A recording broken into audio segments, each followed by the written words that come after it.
Okay, ninth हम लोग ने कल हमारा लेक्चर स्टॉप किया था एक्सेलरेशन को डिस्कस करके। एक्सेलरेशन का मतलब हम लोगों ने क्या पढ़ा कि rate of the change of velocity with respect to time, यानी ऑब्जेक्ट मोशन में है, अगर ऑब्जेक्ट अपना वेलोसिटी यानी स्पीड बदलता है या फिर अपना डायरेक्शन बदलता है तो क्या होगा, एक्सेलरेशन होगा। एक्सेलरेशन की वजह या तो स्पीड का चेंज होना या फिर डायरेक्शन का चेंज होना या फिर दोनों का चेंज होना, तो कंसेप्ट आता है फिर एक्सेलरेशन। फिर उसके बाद अपने एक्सेलरेशन का फॉर्मूला देखा, उसका SI unit, CGS unit, acceleration को किस लेटर से डिनोट करते वो भी देखा। एक्सेलरेशन के दो टाइप भी देखे, यूनिफॉर्म और नॉन यूनिफॉर्म। आज हम एक्सेलरेशन का बारे में और कुछ इंफॉर्मेशन पढ़ेंगे। आज हम क्या पढ़ेंगे, positive acceleration, negative acceleration, zero acceleration. ये तीन चीज सबसे पहला आज हम समझेंगे कि पॉजिटिव एक्सेलरेशन क्या होता है, नेगेटिव एक्सेलरेशन क्या होता है और जीरो एक्सेलरेशन क्या होता है। ये तीन चीज समझने के लिए तुम्हें एक्सेलरेशन की वजह मालूम होनी चाहिए। एक्सेलरेशन की वजह क्या है, या तो चेंज इन डायरेक्शन, या तो चेंज इन स्पीड, या फिर दोनों। ये कॉजेस है एक्सेलरेशन के, जो कल मैंने लिखाया भी था और पढ़ाया भी था।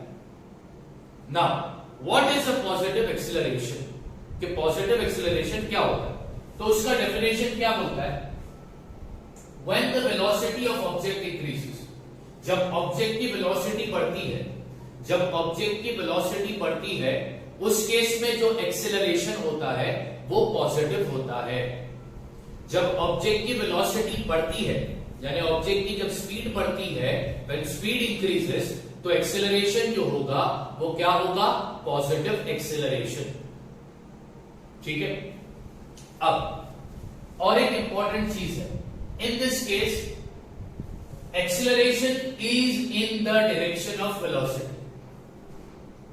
इस केस में क्या होगा, पॉजिटिव एक्सेलरेशन में क्या होता है, वेलोसिटी का डायरेक्शन और एक्सेलरेशन का डायरेक्शन दोनों भी सेम होगा। पॉजिटिव एक्सेलरेशन क्या होता है, पॉजिटिव एक्सेलरेशन में क्या होगा, वेलोसिटी का डायरेक्शन और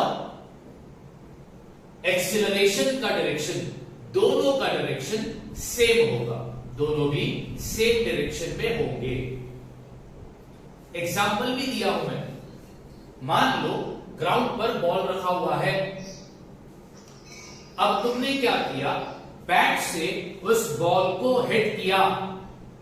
जब तुम बैट से उस बॉल को हिट करोगे तो बॉल मोशन में आएगा, और बॉल जब स्टार्ट में मोशन में आएगा तो उसकी स्पीड कैसी होगी, ज्यादा होगी। तो ये एग्जाम्पल है पॉजिटिव एक्सीलरेशन का। मैं फिर से समझाता हूं, पॉजिटिव एक्सीलरेशन, जब ऑब्जेक्ट मोशन में होता है और उसकी वेलोसिटी इंक्रीज होती है तो ऐसे एक्सीलरेशन को हम बोलते हैं पॉजिटिव एक्सीलरेशन। पॉजिटिव एक्सीलरेशन में एक्सीलरेशन का डायरेक्शन और वेलोसिटी का डायरेक्शन, दोनों का डायरेक्शन सेम होता है। पॉजिटिव एक्सीलरेशन का एग्जांपल, ग्राउंड पर बॉल रखा हुआ है, वो रेस्ट पोजीशन पर है, रुका हुआ है। अब तुमने बैट से उस बॉल को हिट किया तो क्या होगा, बॉल मोशन में आएगा यानी वो चलने लगेगा। तो स्टार्ट में जो उसकी वेलोसिटी होगी वो कैसी होगी, ज्यादा होगी। तो ये क्या हो गया, ये एग्जांपल है पॉजिटिव एक्सेलरेशन का। पॉजिटिव एक्सेलरेशन के बाद आता है नेगेटिव एक्सेलरेशन। नेगेटिव एक्सेलरेशन में तुम देखोगे कि ऑब्जेक्ट मोशन में है और सडनली ऑब्जेक्ट की वेलोसिटी डिक्रीज हो गई, ऑब्जेक्ट की वेलोसिटी यानी कि स्पीड डिक्रीज हो गई। तो फिर जो एक्सेलरेशन होगा उसे हम कहेंगे नेगेटिव एक्सेलरेशन। नेगेटिव एक्सेलरेशन में एक्सेलरेशन का डायरेक्शन, वेलोसिटी का डायरेक्शन दोनों भी सेम नहीं होते, दोनों भी अपोजिट होंगे। नेगेटिव एक्सेलरेशन फिर एक बार समझाता हूं कि नेगेटिव एक्सेलरेशन किसको कहते हैं। ऑब्जेक्ट मोशन में है, सडनली ऑब्जेक्ट ने अपनी वेलोसिटी को डिक्रीज कर दिया, तो अब जो एक्सेलरेशन होगा उसे नेगेटिव एक्सेलरेशन कहा जाता है। नेगेटिव एक्सेलरेशन में क्या होता है, एक्सेलरेशन का डायरेक्शन, वेलोसिटी का डायरेक्शन, ये दोनों अपोजिट होते हैं। इसको एक एग्जांपल के तहत भी समझा सकता हूं। When brakes are applied to a bicycle in motion, एक बाइसाइकिल है, एक बाइक है जो मोशन में है, तुमने क्या अप्लाई कर दिया, ब्रेक अप्लाई किया। जब तुम ब्रेक अप्लाई करते हो तो सडनली बाइक की स्पीड क्या होती है, डिक्रीज होती है। यह है नेगेटिव एक्सीलरेशन। यानी जब ऑब्जेक्ट मोशन में होगा और उसमें उस ऑब्जेक्ट की वेलोसिटी अगर डिक्रीज हो गई तो इसको कहा जाता है नेगेटिव एक्सीलरेशन। नेगेटिव एक्सीलरेशन को और दो नाम से जाना जाता है, रिटार्डेशन या फिर डिसिलरेशन। रिटार्डेशन या फिर डिसिलरेशन, ये नेगेटिव एक्सीलरेशन के नाम है।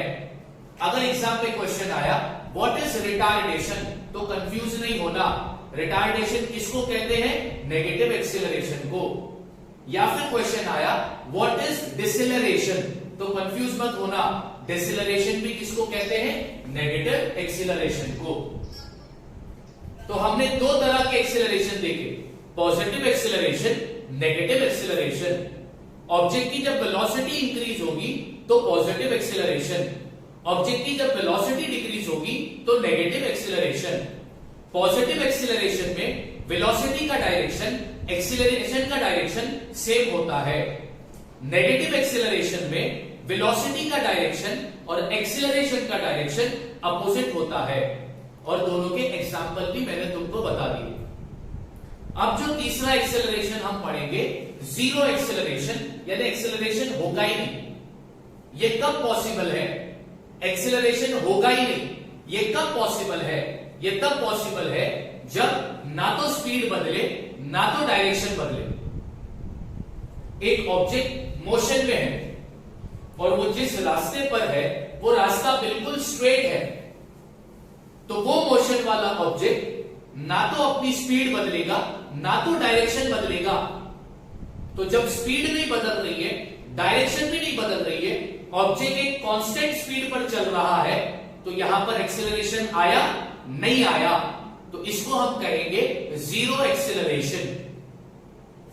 जीरो एक्सीलरेशन का डेफिनेशन है, if the velocity of the object does not change with time, time के साथ साथ ऑब्जेक्ट की वेलोसिटी अगर चेंज नहीं होती है, then it has a zero acceleration. उसका एग्जांपल भी मैंने दिया है, the motion of an object in a straight line with a constant speed. Object motion में है, कैसा मोशन में है, स्ट्रेट, इसकी स्पीड कैसी है, कांस्टेंट। तो यहां पर ना तो ऑब्जेक्ट अपना डायरेक्शन बदल रहा है ना तो स्पीड बदल रहा है, तो कोई एक्सीलरेशन होगा नहीं होगा, तो इसको हम क्या बोलेंगे, जीरो एक्सीलरेशन। तो एक्सीलरेशन के तीन पार्ट तुमने देखे, positive acceleration, negative acceleration, zero acceleration. Exam में क्वेश्चन आया एक्सीलरेशन का डायरेक्शन और वेलोसिटी का डायरेक्शन सेम है, और तुमको पूछा कि बताओ ये किस टाइप का एक्सीलरेशन है, तो तुम्हारा जवाब होगा पॉजिटिव एक्सीलरेशन। एग्जाम में क्वेश्चन आया एक्सीलरेशन का डायरेक्शन, वेलोसिटी का डायरेक्शन अपोजिट है, तो ये किस टाइप का एक्सीलरेशन हुआ, तुम्हारा जवाब होगा नेगेटिव एक्सीलरेशन। ऑब्जेक्ट मोशन में है, ना तो उसका स्पीड बदल रहा है ना उसका डायरेक्शन बदल रहा है, तो क्या एक्सीलरेशन होगा, नहीं, तो एक्सीलरेशन कितना होगा, zero, zero acceleration. Negative acceleration को रिटार्डेशन या फिर डिसेलरेशन भी कहते हैं। तो यहां पर हमारा एक्सीलरेशन का टॉपिक कंप्लीट हो गया। कल हमने एक्सीलरेशन के दो टाइप पढ़े थे, यूनिफॉर्म एंड नॉन यूनिफॉर्म। उसके आगे के पॉजिटिव, नेगेटिव और जीरो एक्सेलरेशन आज मैंने समझा दिया। अभी तुम्हें क्या करना होगा, इसको लिखना होगा, ठीक है? तो इसको फटाफट लिख दो, फिर उसके बाद एक नया टॉपिक हम पढ़ेंगे। अब हमारा नेक्स्ट टॉपिक है डिस्टेंस टाइम ग्राफ।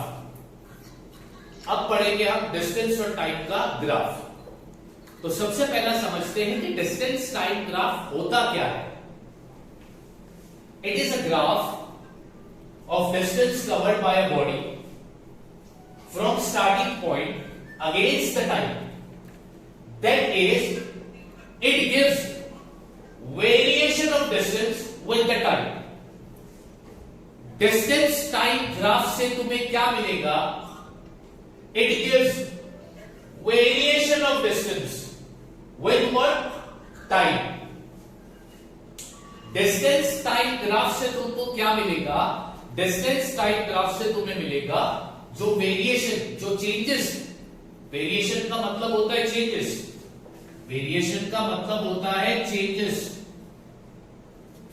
जो चेंजेस डिस्टेंस में आ रहे हैं, जो चेंजेस डिस्टेंस में आ रहे हैं टाइम के साथ साथ, वो तुम्हें समझ में आएगा डिस्टेंस टाइम ग्राफ के जरिए। तो डिस्टेंस टाइम ग्राफ हमें बताता है variation of distance with time. जैसे कि तुम लोग को पता होगा ग्राफ में दो लाइन होती है, एक हॉरिजॉन्टल लाइन, एक वर्टिकल लाइन। हॉरिजॉन्टल लाइन को हम बोलते हैं एक्स एक्सिस, वर्टिकल लाइन को हम बोलते हैं वाई एक्सिस। अब ये जो ग्राफ है ये किसका है? डिस्टेंस और टाइम का। तो डिस्टेंस कहां पर लिखेंगे, टाइम कहां पर लिखेंगे? टाइम को लिखा जाएगा एक्स एक्सिस पर, डिस्टेंस को लिखा जाएगा वाई एक्सिस पर। अब तुम्हारे सिलेबस में जो डिस्टेंस टाइम ग्राफ है वो दो तरह के हैं, एक यूनिफॉर्म मोशन का और एक नॉन यूनिफॉर्म मोशन का। यानी तुम जो डिस्टेंस टाइम ग्राफ पढ़ने वाले हो वो एक पढ़ोगे यूनिफॉर्म मोशन का और दूसरा पढ़ोगे नॉन यूनिफॉर्म मोशन का। तो सबसे पहला हम पढ़ेंगे distance time graph uniform motion का। उसके लिए हमको क्वेश्चन में एक टेबल दिया होगा और उस टेबल के जरिए हमें ग्राफ बनाना होगा और कुछ क्वेश्चन पूछेगा, वो क्वेश्चन का आंसर देना होगा। तो यहां पर मैंने एक टेबल लिया है। इस टेबल में एक कॉलम पे टाइम है जो सेकंड में मेजर कर रहा हूं और डिस्टेंस मीटर में मेजर कर रहा हूं। टाइम किस में मेजर कर रहा हूं? सेकंड में। और डिस्टेंस किस में मेजर कर रहा हूं? मीटर में। अब टाइम मैंने लिखा है 0 सेकंड, 10, 20, 30, 40, 50, 60, 70। ठीक उसी तरह डिस्टेंस भी है 0, 15, 30, 45, 60, 75, 90, 105। तो तुम्हें ये टेबल देखकर समझना होगा कि ये जो टेबल है ये यूनिफॉर्म मोशन का है या नॉन यूनिफॉर्म मोशन का है। ध्यान से देखना। जब टाइम, सबसे पहला टाइम इंटरवल देखो, टाइम इंटरवल। तो तुम देखोगे टाइम गैप जो है वो कितने सेकंड का है? 10 सेकंड का है। टाइम गैप कितने सेकंड का है? 10 सेकंड का है। टाइम गैप कितने सेकंड का है? 10 सेकंड का है। तो यहां पर तुम लिख लो टाइम इंटरवल। टाइम इंटरवल जो है वो 10 सेकंड का है। अब बच्चों डिस्टेंस कवर्ड का भी डिफरेंस निकाल लो। इधर डिफरेंस कितना है? 15 मीटर का। यहां पर डिफरेंस कितना है? 15 मीटर का। यहां पर भी 15 मीटर का। यहां पर भी 15 मीटर का। यहां पर भी 15 मीटर का। यहां पर भी 15 मीटर का और यहां पर भी 15 मीटर का।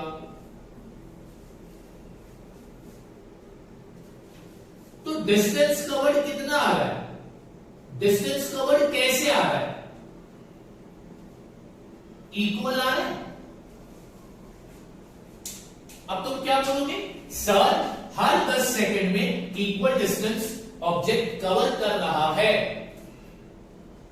सर हर 10 सेकंड में ऑब्जेक्ट इक्वल डिस्टेंस कवर कर रहा है। हर 10 सेकंड में ऑब्जेक्ट कितना डिस्टेंस कवर कर रहा है? 15 मीटर का।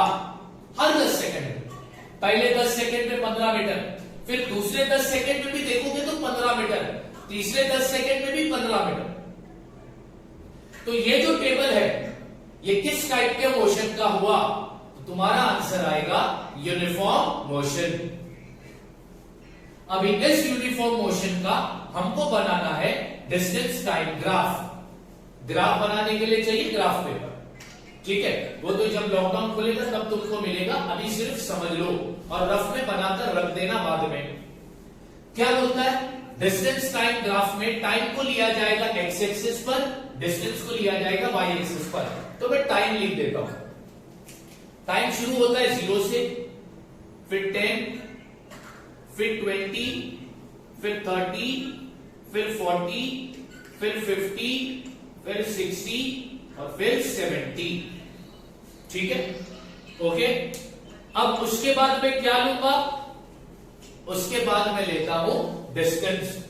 अब डिस्टेंस भी देखो, यहां पर डिस्टेंस जो मैं स्टार्ट करूंगा, पहला डिस्टेंस है 15 मीटर का, ठीक है? पहला डिस्टेंस कितना है? 15 मीटर का। तो तुम 15 लो या 20 लो, तुम्हारी मर्जी। तो मैं 20 का लेता हूं। ये 20, 40, 60, 80, 100, 120। अगर तुम देखोगे ना ग्राफ में, एक बॉक्स 1 सेंटीमीटर का होता है। एक बॉक्स कितने सेंटीमीटर का होता है? 1 सेंटीमीटर का। बॉक्स तुमको हॉरिजॉन्टल भी मिलेगा और वर्टिकल भी मिलेगा। तो हॉरिजॉन्टल में एक बॉक्स मतलब कितना सेकेंड? 10 सेकेंड। वर्टिकल में एक बॉक्स मतलब कितना मीटर? 20 मीटर। क्यों? एक्स एक्सिस पे टाइम लिया है, वाई एक्सिस पे डिस्टेंस लिया है। अब ग्राफ प्लॉट करो, तो इसका ग्राफ तो बहुत सिंपल होगा। ध्यान से देखो, अब मेरे पास ग्राफ पेपर नहीं है, तो मेरा जो ग्राफ बनेगा वो तुम्हें सिर्फ समझना है ध्यान से।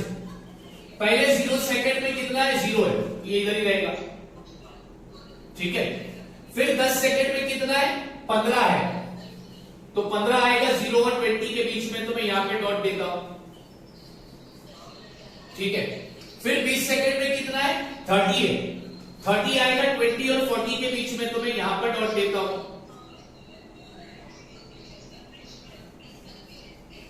फिर 30 सेकंड में कितना है? 45 आएगा 40 और 60 के बीच में, तो मैं यहां पर डॉट देता हूं उनके बीच में। उसके बाद फिर 40 पर कितना है? 60 कहां पर आएगा? तो बराबर 60 पर आएगा, तो यहां पर डॉट दिया।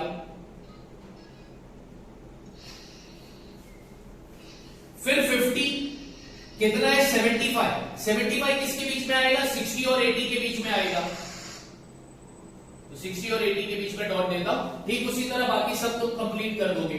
अब मैं क्या करता हूं? ये लाइन को ज्वाइन कर देता हूं।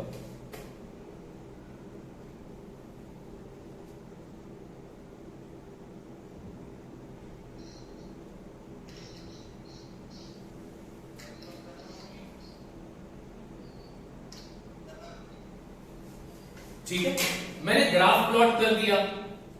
अब ग्राफ प्लॉट करने के बाद ग्राफ में स्केल लिखना कंपलसरी जरूरी है। स्केल दोनों एक्सिस का लिखना है, एक्स एक्सिस का भी, वाई एक्सिस का भी। मैंने क्या बताया? ग्राफ पेपर पर हॉरिजॉन्टल भी बॉक्स होते हैं और वर्टिकल भी बॉक्स होते हैं। एक बॉक्स 1 सेंटीमीटर का होता है, तो एक्स एक्सिस पर 1 सेंटीमीटर का बॉक्स मतलब कितना सेकेंड है? 10 सेकेंड। वाई एक्सिस पर 1 सेंटीमीटर का बॉक्स मतलब कितना मीटर हो गया? 20 मीटर। तो तुमने स्केल लिख दिया, तुमने ग्राफ बना दिया। अब तुमको क्वेश्चन आएगा, what does the slope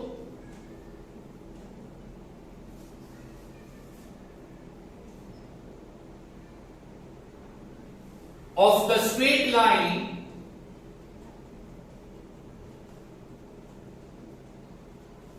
indicate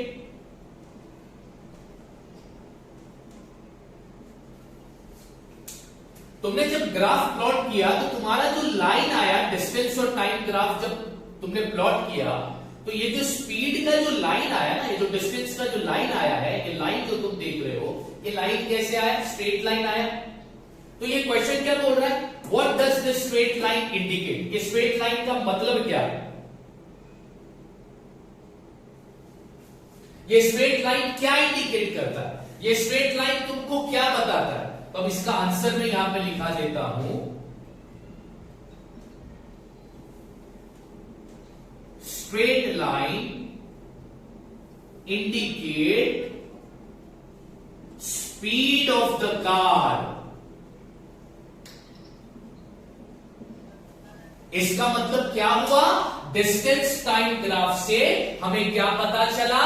speed of the car या स्पीड ऑफ द ऑब्जेक्ट। अब यहां पर मैं ऑब्जेक्ट लिख रहा हूं। डिस्टेंस टाइम ग्राफ से तुम्हें क्या पता चला? डिस्टेंस टाइम ग्राफ में जो लाइन आई वो कैसे आई? वो लाइन स्ट्रेट आई, और उस स्ट्रेट लाइन क्या इंडिकेट कर रही है? वो क्या बता रही है? स्पीड ऑफ द कार या स्पीड ऑफ द ऑब्जेक्ट। यानी अगर तुम्हें ऑब्जेक्ट का स्पीड जानना है तो तुम डिस्टेंस टाइम ग्राफ के जरिए भी ऑब्जेक्ट का स्पीड फाइंड कर सकते हो। अगर तुम्हें ऑब्जेक्ट का क्या जानना है? स्पीड जानना है, तो डिस्टेंस टाइम ग्राफ के जरिए तुम ऑब्जेक्ट का स्पीड फाइंड कर सकते हो। अब मैं यहां पे लास्ट में नीचे लिखा रहा हूं, usages of the distance time graph. Usages of distance time graph. Distance time graph के यूजेस क्या है? Point number 1,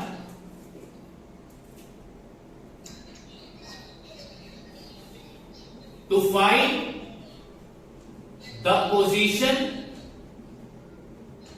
of the object. Object का पोजीशन बताता है distance time graph.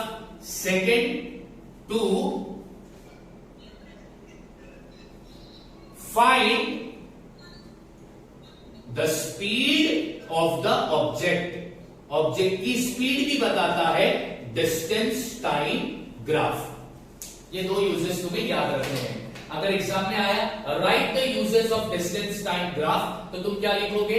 Distance time graph is used to find the position of the object and to find the speed of the object.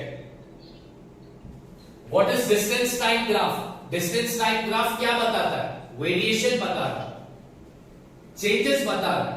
Time के साथ साथ जो distance change हो रहा है, टाइम के साथ साथ जो डिस्टेंस में चेंजेस आ रहे हैं, वो कौन बताता है? Distance time graph. और डिस्टेंस टाइम ग्राफ में दो लाइन होती है, हॉरिजॉन्टल और वर्टिकल। तो ग्राफ में एक्स एक्सिस पर हम क्या लेंगे? टाइम हमेशा। वाई एक्सिस पर क्या लेंगे? डिस्टेंस हमेशा। तुम्हारे सिलेबस में जो डिस्टेंस टाइम ग्राफ अपने को पढ़ना है वो दो तरह के पढ़ना है, एक यूनिफॉर्म मोशन का और दूसरा नॉन यूनिफॉर्म मोशन का। तो अपन ने किसका पढ़ा? यूनिफॉर्म मोशन का। स्ट्रेट लाइन क्या बता रहा है? Speed of the car. Uniform motion में स्पीड का लाइन, यूनिफॉर्म मोशन में ध्यान से सुनना, यूनिफॉर्म मोशन के distance time graph, uniform motion का जो डिस्टेंस टाइम ग्राफ होगा उसमें जो स्पीड की लाइन होगी वो कैसी होगी? स्ट्रेट। यूनिफॉर्म मोशन का जो डिस्टेंस टाइम ग्राफ होगा उसमें जो स्पीड की लाइन होगी वो कैसी होगी? स्ट्रेट। बात समझ में आ गई? अब तुम लोग ये कॉपी करो। कॉपी करने के लिए तुमको क्या करूंगा मैं फिलहाल